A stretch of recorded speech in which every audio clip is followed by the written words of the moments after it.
try to speak up louder. I believe we were on chapter 6.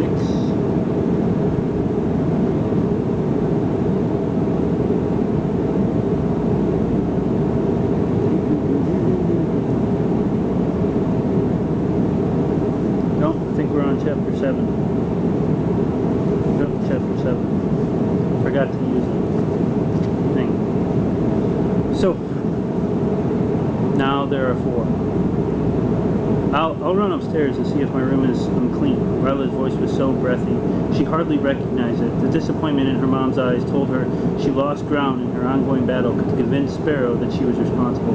Ryla wanted to say, I don't mind sharing my room, honest. It wasn't the sharing part at all. What was she supposed to do about the monsters? Hope the girl didn't notice the strange creatures roaming in the attic. Yeah, right. Dashing upstairs, Ryla ignored the do not run in the hallways where you'll disturb the guest rule. This was an emergency. Inside the attic, peace and quiet reigned. Could she be so lucky? Then muffled scratching drew her to the tiny bathroom. The open cabinet door tipped her off onto who had sprung to life. Cranberry, the November monster. During his live moments, he built a nest inside the towel cabinet, mainly for the purpose of hoarding things. Ryla's things. She cleared her throat to warn him of her approach. Once she startled him and was rewarded with singed eyebrows from his fiery breath. Stepping loudly across the tile, Ryla gingerly flicked the cabinet door open.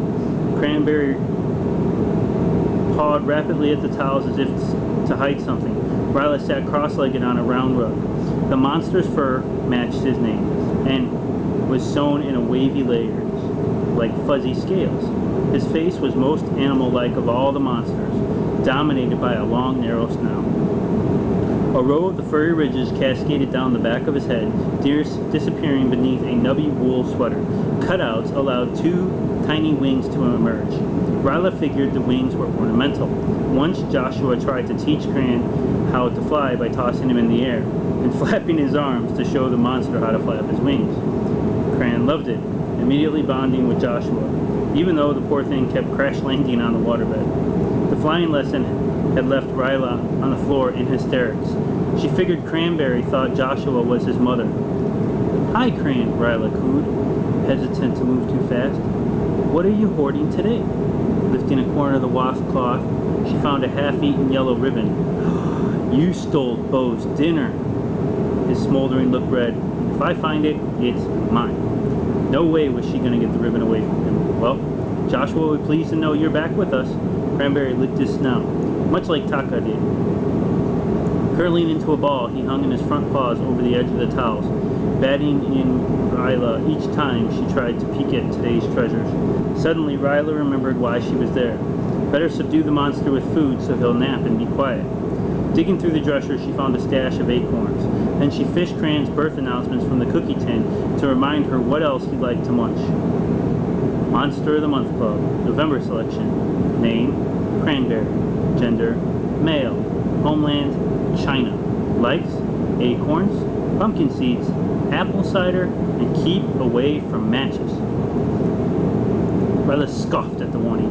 Cran didn't need matches. His smoky breath sparked flame far too easily for her comfort. Back in the bathroom, she lined up a row of acorns inside the cabinet. Please stay here and be quiet, she pleaded. 2 seconds after closing the door, she heard Cranberry crunching on the acorns. Ryla checked on Bo and the goblin, both fast asleep, semi-permanently no doubt. Maybe this will work, if only Cran will stay quiet. She crossed her fingers and she trudged down the stairs. Commotion below told Mr. Tamro had arrived. Once an occasion for joy, Ryla now felt dread. Tamro, no longer Mr. T. Now there are 4, she muttered. 3 too many. She stopped on the first floor landing to watch the scene below. Riley! Mr. T grinned up at her. In his arms, he was holding a sleeping child with a mass of red curls. Before Ryla could return a greeting, Mr. Tamro's attention switched back to the small boy yanking on his overcoat. Now! The boy demanded. Aunt Poppy leaped to the rescue, taking the child's hand and leading him to the bathroom. Sparrow scooped the sleeping twin from Mr. T's arms and disappeared into the parlor to deposit her on the sofa. Introductions followed with much fussing over Mina and the new Mrs. Tamro. Ryla sat on the step to watch. Mina looked kind. She was tiny and petite. Bushy red hair was tied back with green velvet ribbon. Coats and gloves and hats came off. Jose rushed about collecting them, stacking bags to carry upstairs. Mina's gaze shifted to Ryla. Her face brightened. You must be one of the ones I've heard so much about. Embarrassed, Ryla stood, sidestepping Jose as he carried luggage upstairs. Mina climbed the stairs and held out both hands. I'm pleased to meet you at last.